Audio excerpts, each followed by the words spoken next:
Good morning guys. Kahatid ko lang kay Kevin. Pumunta siya dun sa bahay ng mga friends niya. Since Sunday naman.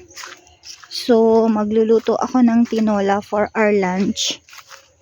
Nandito ako sa likod ng bahay kasi kukuha ako ng malunggay.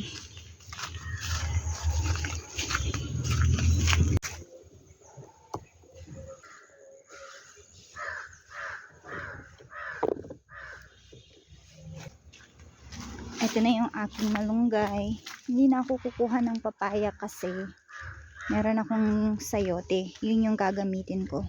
Ayan, ready na yung aking ingredients para sa aking simpleng chicken tinola guys. Ito, sayote yung gagamitin ko. And then yung malunggay na kinuha ko. Ayan, eto lang. So, magigisa na ako.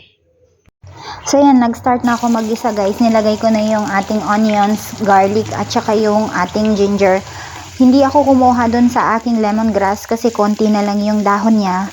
Baka maubos na lahat at hindi na talaga siya tumubo. So, dadamihan ko na lang ng ginger. Pagkalagay ko ng chicken guys, hindi ko muna yan siya lalagyan ng tubig agad.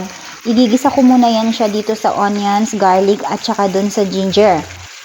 Tapos kapag medyo lumalabas na yung juicy ng chicken or parang nag-oily na siya, tapos dun ko siya lalagyan ng tubig para pakuluan. Then kapag sa tingin natin yung chicken is medyo malambot na at napakulo naman natin siya ng medyo matagal, pwede na nating ilagay yung ating sayote. Naglagay din ako ng 2 green chili guys, and then takpan natin ulit, pakuluin natin hanggang lumambot yung ating sayote. Panghuli na nating ilalagay yung ating malunggay leaves.